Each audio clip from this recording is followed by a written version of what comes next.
মুমিনের জীবনে রমজান আসে রহমত মাগফিরাত আর নাজাতের সওগাত নিয়ে, সুচিতা ও শুভ্রতার আলো ঝলমলে প্রত্যয় নিয়ে, ভালোবাসার আর কাছে টানার একরাশ প্রেরণা নিয়ে।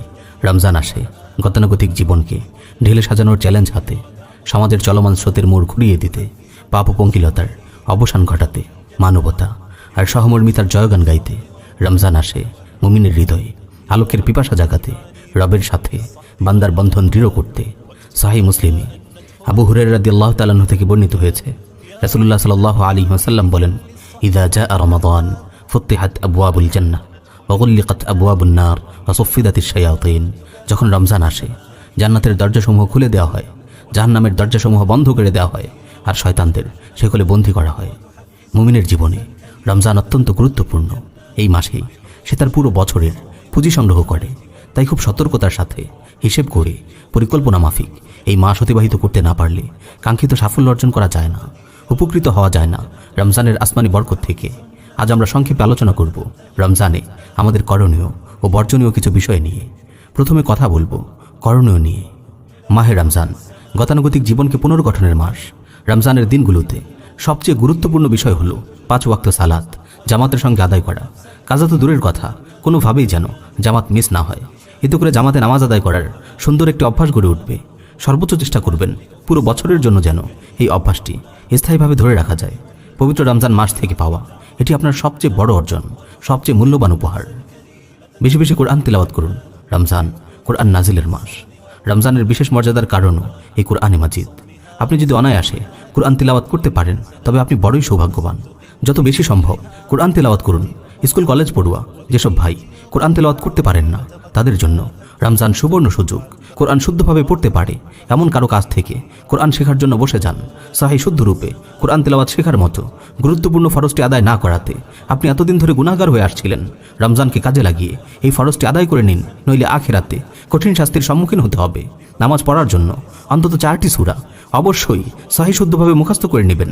আর আল্লাহর যেসব সৌভাগ্যবান বান্দা আরবি ভাষা জানেন, কোরআন বুঝেন, তারা কোরআন তেলাওয়াতের পাশাপাশি সংক্ষিপ্ত তাফসীর অধ্যয়ন করতে পারেন এবং কোরআন দিয়ে তাদাব্বুর করতে পারেন। সারা বছর যেসব ভাইয়ের কিয়ামুল লাইল বা তাহাজ্জুদ পড়ার তৌফিক হয় না তাদের জন্য রমজান এক সুবর্ণ সুযোগ। সেহরি খেতে একটু আগে ভাগে জাগলেই অনায়াসে 2-4 রাকাত তাহাজ্জুদ পড়া যায়। আর এটিকে অভ্যাস বানিয়ে নিতে পারা তো এক বিশাল অর্জন। রমজানে বেশি বেশি তাওবা করুন, জিন্দেগীর সব গুনাহ থেকে আল্লাহর কাছে ক্ষমা প্রার্থনা করুন। সহিহ হাদিস এসেছে, একবার জিবরাইল আলাইহিস সালাতু ওয়াস সালাম দোয়া করলেন যে রমজান পেয়েও নিজের গুনাহ মাফ করাতে পারেনি, সে ধ্বংস হোক। রাসূল সাল্লাল্লাহু আলাইহি ওয়াসাল্লাম এর উত্তরে বলেন, আমিন, অর্থাৎ হে আল্লাহ আপনি কবুল করুন। তাই রমজানের অন্যতম আমল হলো তাওবা করা। যে রমজানে নিজের গুনাহগুলোকে ক্ষমা করাতে পারল না তার ধ্বংস অনিবার্য। রমজানের প্রতিটি মুহূর্তকে গনিমত মনে করুন। যত বেশি সম্ভব আল্লাহর জিকির করুন, আল্লাহর কাছে জান্নাত লাভের দোয়া করুন এবং জাহান্নাম থেকে পানাহ চান। সম্ভব হলে শেষ 10 দিনে মসজিদে ইতিকাফ করুন। এটি রমজানের অনেক গুরুত্বপূর্ণ আমল। ইতিকাফ আপনার রমজানকে সাফল্যমণ্ডিত করে তুলতে বেশ সহায়ক। বিশেষ করে ইতিকাফকারীদের জন্য লাইলাতুল কদরের ফজিলত অর্জন করা অনেক সহজ। তাই যারা লাইলাতুল কদর পেতে চান তারা অবশ্যই ইতিকাফ করবেন। সহিহাইনে হযরত আয়েশা রাদিয়াল্লাহু তাআলা আনহা থেকে বর্ণিত হয়েছে, তিনি বলেন, রাসূল সাল্লাল্লাহু আলাইহি ওয়াসাল্লাম রমজানের শেষ 10 দিন ইতিকাফ করতেন। ইন্তেকালের পূর্ব পর্যন্ত তিনি এই আমল করেছেন। ইমাম জুহরি রাহিমাহুল্লাহ বলেন, মুসলমানদের কি হয়ে গেল, তারা কেন ইতিকাফের মতো আমলকে পরিত্যাগ করছে? অথচ মদিনায় আসার পর থেকে রাসূল সাল্লাল্লাহু আলাইহি ওয়াসাল্লাম একবারও ইতিকাফ তরক করেননি। অনেক ভাইয়ের ফরজ আইন পরিমাণ ইলম হাসিল হয়নি। রমজানকে কাজে লাগিয়ে কোনো বিজ্ঞ আলিমের কাছ থেকে প্রয়োজনীয় ঈমান, আকীদার ইলম ও ফিকহের মাসাইল শিখে নিন। আল্লাহ তাআলা আমাদের আমল করার তৌফিক দিন। এবার কথা বলবো রমজানে বর্জনীয় আমল নিয়ে। রমজানের একটি মুহূর্ত অর্থহীন কাজে নষ্ট হতে দেবেন না। প্রতিটি মুহূর্ত থেকে উপকৃত হওয়ার চেষ্টা করুন। বন্ধুদের সঙ্গে বাজে আড্ডা দিয়ে, ফেসবুকে ঘোরাঘুরি করে, কারো সঙ্গে অপ্রয়োজনীয় চ্যাট করে রমজানের মহামূল্যবান সময় নষ্ট করে দুর্ভাগাদের দলে নাম লেখাবেন না। হয়তো এটি আপনার জীবনের শেষ রমজান, কে জানে আগামী বছর আপনি রমজানের নিয়ামত নাও তো পেতে পারেন। রমজানে সব ধরনের গুনাহ পরিপূর্ণভাবে পরিত্যাগ করুন। রমজানের মতো পবিত্র মাসে গান শুনে, আজে বাজে ভিডিও দেখে, আল্লাহর নাফরমানি করে নিজেদের আখিরাত বরবাদ করবেন না। জবানের হেফাজত করুন। মিথ্যা, পরনিন্দা, গীবত, চুগলখড়ির মতো জঘন্য গুনাহ থেকে নিজেকে দূরে রাখুন। এসবের কারণে আপনি রোজার সওয়াব থেকে বঞ্চিত হবেন। সহিহ বুখারীতে বর্ণিত হয়েছে, রাসূল সাল্লাল্লাহু আলাইহি ওয়াসাল্লাম ইরশাদ করেন, মান লাম ইয়াদা কাওলা যুর ওয়াল আমাল বিহি ফালাইসা লিল্লাহি হাজাতুন ফি আন ইয়াদা তাআমাহু ওয়া শারাবাহু। যে ব্যক্তি মিথ্যা বলা ও সে অনুযায়ী আমল বর্জন করেনি তার পানাহার পরিত্যাগ করায় আল্লাহর কোনো প্রয়োজন নেই।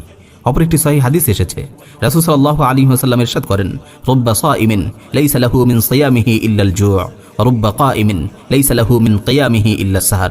অনেক রোজাদার এমন আছে রোজা রেখে ক্ষুধার্ত থাকা ছাড়া যাদের আর কিছুই অর্জিত হয় না। অনেক রাত জেগে ইবাদতকারী এমন আছে রাত্রি জাগরণ ছাড়া যাদের কিছুই হাসিল হয় না। রমজান অভ্যাস শুধরানোর সুবর্ণ সুযোগ। কারো ধূমপানের অভ্যাস থাকলে রমজানকে কাজে লাগিয়ে এই অভ্যাস পরিত্যাগ করতে পারেন। কারো সঙ্গে ঝগড়া ফাসাদ ও বাক বিতণ্ডায় জড়াবেন না। সহিহ বুখারীতে বর্ণিত হয়েছে, আস-সিয়ামু জুন্নাহ ফালা ইয়ারফুস ওয়ালা ইয়াজহাল ওয়া ইন ইমরুউন কাতালাহু আও শাতামাহু ফালিয়াকুল ইন্নী সাইমুন মাররাতাইন। রোজা ঢাল স্বরূপ, সুতরাং অশ্লীলতা করবে না, মূর্খের মতো কাজ করবে না। যদি কেউ রোজাদারের সঙ্গে ঝগড়া বাঁধাতে চায় কিংবা তাকে গালি দেয়, সে যেন দুইবার বলে, আমি রোজাদার, আমি রোজাদার। আল্লাহ তাআলা আমাদের আমল করার তৌফিক দিন। আসুন আমরা একটি অর্থপূর্ণ রমজান পালন করার শপথ নিই। হতে পারে এটি আমাদের জীবনের শেষ রমজান, তাই ঘুরে দাঁড়ানোর, ফিরে দেখার আর জীবনকে সাজানোর এই সুবর্ণ মুহূর্তগুলোকে কাজে লাগাই। এই মোবারক মাসের কোনো ক্ষুদ্রতম অংশও যেন হেলায় নষ্ট না হয়। পরিশেষে আমরা দোয়া করি, হে আল্লাহ, আমাদেরকে রমজানের পরিপূর্ণ বরকত হাসিল করার তৌফিক দান করুন। রমজানের রহমত, মাগফিরাত আর নাজাত থেকে আমাদের মাহরুম করবেন না। আমিন ইয়া রাব্বাল আলামিন।